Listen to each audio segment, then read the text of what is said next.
안녕하세요. 만나서 반갑습니다. 역사가 김영주입니다. 한중의 근대사 삼국지 제62부 서남 웅번 사스마의 야망이라는 주제를 가지고 오늘 여러분과 함께 할 겁니다. 1858년 8월 사스마번에는 전운이 감돌고 있었습니다. 사스마 번주 시마즈 나리아키라가 교토 상경을 위한 출정 준비를 서두르고 있었기 때문이었죠. 이 사스마 번주는 정말 대표적인 남벽 환자 중 하나였어요. 그렇기 때문에 서양 문물에 대한 관심도 정말 높은 인물이었다는 거죠. 문제는 이 사스마 번주의 남벽 기지를 또 아버지가 못마땅하게 생각을 해요. 그래서 시마즈 나리아키라와 그 부친 사이에서 갈등이 정말 심했다고 그래요. 왜냐면 아버지 입장에서는 저렇게 서양 문물 좋아하면서 양덕질을 하는 게 매우 못마땅했던 거예요. 저러다가 나중에 괜히 에도마국한테 찍히면은 이거 멸문지혈에 당할 수도 있는 일인데 지금 아들내미가 자꾸 그러고 있다라는 거죠. 그래서 아버지가 뭐라고 선언을 하냐면은 다음번 번주 자리는 도저히 너한테 못 넘겨주겠다. 참고로 이제 이 시마즈 나리아키라가 장남이었어요. 너한테 도저히 못 넘겨주고 대신에 이복 동생한테 넘겨주겠다라고 선언을 해버려요. 이것 때문에 하마터면은 번주 자리를 이복 동생이 가져갈 뻔했는데 역시 이 친구 만만치 않습니다. 사스마 번주는 정말 다사다난한 집안 싸움을 거친 끝에 다른 번들한테 도움도 요청하고 이런저런 공작 로비 한 끝에 결국에는 부친을 에도로 축출하는 데 성공을 합니다. 그래서 아버지를 이제 에도로 쫓아내버리고 가까스로 번주 자리를 이어받게 되었다는 거죠. 에도 막부가 쇄국을 추구하던 시기 서남쪽 변방에 위치했던 사스마번은 상당히 특별한 지위를 누리고 있었어요. 사스마번은 독자적으로 류큐를 복속해가지고 장악을 하고 있었죠. 그 결과 류큐를 통해서 각종 문물들을 도입하는 것이 가능했습니다. 특히 이 사스마 번주가 상당한 이제 양덕이었잖아요. 그래서 양덕답게 서양 문물을 굉장히 원했었는데 그 서양 문물을 들여올 수 있는 아주 중요한 루트 중 하나가 바로 이 류큐였다는 거죠. 그 경로가 어떻게 됐냐면은 서양 상인들이 아편전쟁 이후로 이제 광저우가 개항했으니까 여기다 이제 물건을 팔아요. 그러면 광저우에 있던 중국 상인들이 그 물건을 사가지고 어디에다 내다 파냐면은 국내에다가 내다 파는 경우도 있긴 있었지만 그거를 류큐 쪽에다가 내다 파는 경우도 있었다라는 겁니다. 그러면은 그거를 류큐에다 내다 팔게 되면 류큐 사람들이 그걸 가지고서 다시 또 어디로 넘기게 되냐면은 사스마번에다가 넘긴다라고 볼 수가 있겠죠. 자, 물론 이제 에도막부가 쇄국령을 내렸기 때문에 사스마번이 류큐를 통해서 서양 문물을 들여오는 것은 사실은 그거는 불법이었어요. 불법이기 때문에 당연히 몰래 밀무역 형태로 진행을 할 수밖에 없었다라는 거죠. 어쨌거나 이런 방식을 통해 가지고 사스마번은 남몰래 서양 문물을 이리저리 쟁여놓는 것이 가능했다는 겁니다. 문제는 서양 문물이 이렇게 몇 단계를 걸쳐서 들어온 거다 보니까 즉 서양 문물이 사실은 이게 지구를 반바퀴를 돌아가지고 광저우까지 오는 거잖아요. 그것만 해도 이제 유통 마진이 꽤 붙을 텐데 여기서 광저우에 있는 중국 상인한테 팔고 중국 상인들이 류큐에다 넘기고 류큐에서 사스마번으로 오고 이 과정을 또 거치다 보니까 그 가격이 계속 올라가게 돼요. 상당히 비싼 가격에 살 수밖에 없었다는 거죠. 그러나 사스마번은 여기에 대한 나름의 해결책도 있었습니다. 해결책이라기보다는 그 손실에 대한 보존책이라고 하는 게 조금 더 정확할 것 같은데 당시 사스마번이 류큐의 아마미 군도에서 사탕수수 농장을 운영하고 있었어요. 물론 여기서 일하는 노동자들은 다 오키나와 사람들이죠. 자, 그래서 사탕수수 농장을 운영을 해서 여기서 생산되는 설탕으로 굉장히 큰 돈을 벌 수가 있었다는 겁니다. 이때 이제 일본 내에서 설탕이 상당히 유행하게 되면서 당시 일본 사람들이 설탕 없이는 살기 힘든 그런 상황이 돼버려요. 그래서 이 설탕 팔아가지고 번 돈을 가지고서 서양 문물을 사들이는데 열을 올렸다는 거죠. 그렇기 때문에 이렇게 유통 마진이 뛰어올라도 금전적인 부담이 크게 들지는 않은 거예요. 왜냐면 어차피 오키나와 사람들 쥐어짜가지고 번 돈 가지고서 서양 문물을 사는 거기 때문에. 그 결과 사스마번은 독자적인 서양식 군함과 각종 서양식 무기들을 보유하는데 성공을 하게 됐던 겁니다. 자, 그래서 사스마번을 두고서 서남 웅번이다라고 부르게 되는데 규슈에 있는 그 사스마본 위치가 가장 서남쪽 끄트머리 변두리에 있잖아요. 그래서 이제 서남이라고 하고 웅번, 영호거랄 때 그 웅자입니다. 강력한 힘을 가진 번이다라고 해가지고 서남 웅번이라는 표현을 썼다라는 거죠. 그래서 서남 웅번이라고 하면은 크게 두 개예요. 나중에 또 소개해드릴 건데 하나는 이 사스마, 그리고 하나는 조슈입니다. 그래서 조슈와 사스마가 합쳐져가지고 나중에 사초 동맹을 결성하게 되고, 이 사초 동맹이 그 유명한 메이지 유신의 주역이 되는 거죠. 그러니까 이 사스마번이 메이지 유신의 주역이 될 수 있었던 원인 중 하나가 뭐냐면은 에도 막부의 감시를 피해가지고 멀리서 세력을 독자적으로 키우는 것이 가능했기 때문이다라고 볼 수가 있겠습니다. 아무튼 사스마번은 이러한 무력을 배경으로 교토 상경을 추진하게 됩니다. 물론 교토 상경은 단순히 무력으로만 달성할 수 있는 것은 아니었어요. 당시의 시대적인 사조를 적극적으로 활용해야지 가능했다는 거죠. 이른바 존왕양이 사상이었습니다. 이 무렵 존왕양이 지사들은 자신들이 추구하는 존왕양이가 바로 서기 위해서는 막부가 혁파돼야 된다, 그런 생각을 하게 됩니다. 즉 중요한 게 이 존왕양이 사상을 갖고 있던 사람들은 막부하고 뭐 협조를 해가지고 어떻게 이 국난을 극복하자, 그게 아니라 막부 자체가 만악의 근원이라고 본 거예요. 그래서 이 존왕양이 지사들이 곧 도막파를 결성을 하게 됐다는 거죠. 막부를 넘어뜨리자, 그래서 도막파예요. 도막파들은 에도 막부가 미국과의 통상수교를 하려는 것을 빌미로 이런 식으로 나옵니다. 아니, 쇼군이라는 이름 자체가 정의대장군인데 정의대장군이 감히 오랑캐 따위한테 겁을 먹고서 나라의 문을 열어? 이거 임무 방기한 거 아니냐 하면서 임무를 방기한 쇼군은 더 이상 가치가 없다 하고서 막부를 혁파해야 된다, 이런 주장을 했다는 겁니다. 여기에 대해서 도막파들은 교토로 몰려가지고 또 은밀한 공작 활동을 벌이게 돼요. 그러면서 각 공가 가문들을 문을 두들기면서 설득을 하고 다녔다는 거죠.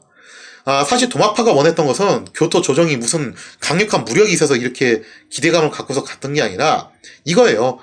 교토 조정이 막부를 준엄하게 꾸짖어준다면은 이 도막파 사람들 입장에서는 막부를 향해서 거병을 할 수 있는 명분을 만들 수가 있다라는 거죠. 그 명분을 제공을 해달라고 공가 가문들을 찾아가서 설득하는 작업을 펼치고 있었습니다.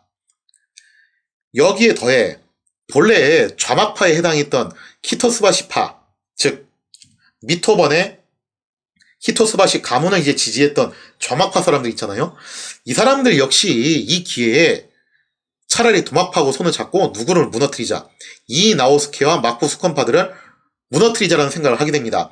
그러니까 이 좌막파들은 일시적으로 이제 존왕양이 지사들하고 손을 잡긴 했지만 기본적인 구상이 뭐였냐면은 동학파가 구상한 대로 막부를 없애자가 아니라 막부에 있는 저 기득권층을 무너뜨리고 우리가 권력을 잡아가지고 한번 새롭게 일본을 개혁해 나가자, 그게 정확파의 구상이었어요. 어쨌든 공동 목표를 갖다 달성하기 위해서 일시적으로 협조 관계로 갈 수도 있겠죠. 물론 이런 일들은 번주들이 직접 나설 필요도 없습니다. 그저 자기 번 내에서 존왕양이 사상을 갖고 있는 하급 무사들이 어딜 가나 포진을 해 있어요. 그런 이제 도막파 하급 무사들한테 적절한 바람만 집어넣어준다면은, 뿜뿌짓말 잘 해주면은 알아서 움직이기 마련이라는 거죠. 이처럼 번주들의 비호 내지는 묵인을 토대로 존왕양이 지사들은 교토를 활보하고 다니면서 공가 집안들의 문을 두들기면서 온갖 공작 활동을 벌이고 있었다는 겁니다. 자, 그런데 당시 교토를 활보하던 존왕양이 지사들 가운데 가장 자신감이 넘치는 인물이 있었습니다. 바로 30세의 사이고 다카모리였죠. 잠깐 좀 이제 참고적으로 말씀드리자면은 이 사이고 다카모리, 오쿠보 도시미치, 기도 다카요시, 이 사람들이 메이주이신 삼거리거든요. 근데 이분들이 일본 사람들이 되게 그래요. 사실 성도 그렇고 이름도 그렇고 좀 자주 바꿔요. 그래서 태어날 때부터 죽을 때까지 사이고 다카모리라고 불린 건 아니었어요. 그러나 이게 가장 이제 알려진 이름이기 때문에 일단 가장 많이 알려진 이름으로 통일해서 쓰도록 하겠습니다. 자, 아무튼 사이고는 사스마 번주로부터 교토 상경을 위한 사전 작업 지시를 받은 바 있었죠. 즉 사스마 번은 다른 번들처럼 말로만 하는 게 아니라 실질적으로 가용 가능한 5천의 병마가 이미 준비 완료된 상태였어요. 그렇기 때문에 사이고는 그 누구보다도 자신있게 공가들의 문을 두드릴 수가 있었다는 거죠. 사이고는 시마즈 가문과 연가를 맺고 있는 고노에 가문을 찾아갑니다. 찾아가서 사스마 번주의 의사를 전달을 했다라는 거죠. 그 내용인지 무엇이었냐? 사스마 번주의 작전이 이거였어요. 이번에 류큐 국왕의 동생이 교토 조정에 입조를 하러 온다라는 거죠.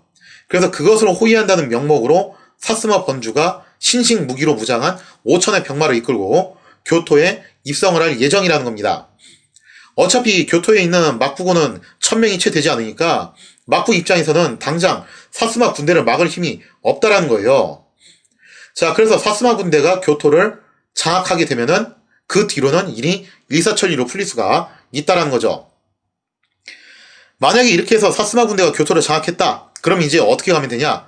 교토 조정이 천황의 칙허를 받아내서 사스마 군대에게 교토를 방어하는 근황군의 임무를 부여를 한다는 겁니다. 이 근황군을 임명하는 천황의 칙허만 얻어낸다면은 그 이후부터 사스마 군대는 합법적으로 교토를 장악할 수 있게 되는 거예요. 이렇게 되면 막부 입장에서는 상황이 정말 고약해진다는 거죠. 일단 첫째, 사스마 군대가 일본 내에서도 정말 강군으로 통하는데 그것도 서양식 무기로 완전 무장한 5천의 병마예요. 절대 적은 숫자가 아니거든요. 이거를 당장 제압할 여력이 있냐 이거죠. 에도 막부 입장에서는. 지금 눈앞에 미국하고 수교를 해야 되는 상황인데 여기에 정신 쏟기도 힘든 상황에서 이거를 공격할 수 있는 군대를 모집할 수 있는 여력이 분명히 있는 거냐. 그런 문제가 있고 설사 에도 막부가 있는 거 없는 거 탈탈 털어가지고 이거부터 먼저 잡겠다 하고 대군을 보낸다 하더라도 문제는 또 있어요. 이유가 뭐가 됐던지 간에 모양새가 천황을 향해서 칼을 겨누는 모양새가 되잖아요. 이거 자칫 잘못하면은 역적의 오명을 쓸 수가 있다라는 거죠. 그러니까 삼국지에도 조조가 왜 헌제를 옹립한 다음에 그렇게 우길승천하는 기세로 막강히 전야했을 때 바로 이 부분이에요. 조조한테 덤벼드는 사람들은 다 뭐다? 역적이다. 이런 오명을 뒤집어 씌우기가 정말 쉬웠다라는 거죠. 이렇게 사스마 군대를 통해 교토 조정을 지킬 수 있는 물리력이 확보가 되면은 이제 막부로서는 조정의 명령을 거부하기가 힘들어집니다. 그리고 그가 막부에 대해서 불만을 품고 있던 번들이 여기에 추가적으로 가세를 하게 된다면은 천하가 요동칠 게 분명했다는 거죠. 그렇게 되면 사스마 번주는 그 여세를 몰아서 이런 요구들을 하겠죠. 지금 당장 이 나우스케와 수권파들 전부 실각시켜라. 그리고 좌막파를 다시 복권시켜라. 그리고 쇼군의 후계자는 도쿠가와 요시노부로 한다. 이런 요구사항을 에도 막부에다가 타진을 하겠죠. 그리고 에도 막부는 울며 겨자 먹기로 이런 요구사항들을 들어줄 수밖에 없게 된다는 거예요. 자, 그렇게 함으로써 일발 대역전극을 노린다. 이것이 바로 사스마 번주의 구상이자 대야망이었다는 거죠. 사스마 번주는 이런 이제 관점을 갖고 있었어요. 사스마 번주는 좌막파가 막부를 장악한 후에 교토 조정과 힘을 합쳐서 일본을 계약하는 것만이 현재 일본이 이 난국을 뚫고 나갈 수 있는 유일한 길이라고 봤다는 거죠. 즉 도막파가 주장하는 것처럼 막부가 갑자기 사라지는 것도 바람직하지 않고 그렇다고 해서 기존의 막부 체제를 계속 유지하는 것도 어렵다라고 봤어요. 어차피 세상은 변해버렸으니까 여기에 맞춰가지고 막부와 조정이 서로 협력하는 관계로 가는 것이 낫지 않겠냐라는 거예요. 그래서 이거를 뭐라고 얘기했냐면은 당시 교토 조정에 있는 귀족 가문들을 공가라고 한다고 그랬죠. 그리고 사무라이 가문들을 무가라고 한다고 그랬죠. 그래서 공가와 무가가 힘을 합친다. 공무 합체론이라고 이 이론을 부르게 됩니다. 자, 이렇게 막부와 조정이 협력하는 것을 강조한 것이 자막화의 핵심 가치였고 사스마 번주 역시 이것을 굉장히 강력하게 주장하는 인물이었다는 거예요. 아무튼 이러한 거병 과정이 순조롭게 진행되기 위해서는 교토 조정에서 내부 공작이 필요했다는 거죠. 그래서 사스마 번주는 사이고 다카모리를 미리 파견해가지고 사전 준비 작업을 진행을 하게 했던 겁니다. 사이고로 파견한 걸로 봐서는 사스마 번주가 가장 신임했던 하급 무사 중에 하나가 사이고였다는 것을 짐작할 수 있겠죠. 1858년 8월 24일. 그런데 하여튼 일본 메이지신이 쉽게 안 간다니까요. 모든 거병 준비가 착착 진행이 되어 있는 가운데 갑작스럽게 이변이 발생을 해요. 그게 뭐였냐면은 사스마 번주 시마제 나리아키라가 급성 콜레라에 걸려가지고 시름시름 앓다가 갑자기 세상을 떠나버립니다. 그러니까 이 시기쯤 해가지고 서양에서 콜레라는 물에 의해서 걸리는 병이다. 수인성 질병이다. 라는 것이 이때쯤 가서 밝혀지던 참이었어요. 그 전까지만 하더라도 콜레라가 뭔지 정확하게 모르고서 이제 걸려서 죽는 경우가 많았죠. 아무튼 사스마 번주가 콜레라에 걸려가지고 급사를 하는 바람에 결국 사스마번의 교토 상경 작전은 취소가 되고 맙니다. 자, 이렇게 해서 한판 대역전극을 꿈꾸던 정합화의 시도 또한 한바탕 여름밤의 꿈으로 끝나고 말았다는 거죠. 그러면서 이제 일본 전국은 이나우스키가 이끄는 막부 수권파가 완벽하게 장악을 하게 됩니다. 자, 어쨌든 간에 이제 이나우스키 입장에서는 한시름 놓을 수는 있는데 더 중요한 게 있죠. 바로 미국과 일본 사이에서의 수호통상 조약, 이거 어떻게 할 것이냐. 그래서 이 문제가 거의 동시다발적으로 진행이 되고 있었는데 과연 미국과 일본 사이의 수호통상 조약은 순조롭게 체결이 될 것인가, 거기에 대한 이야기는 다음 시간에 이어서 계속하도록 하겠습니다.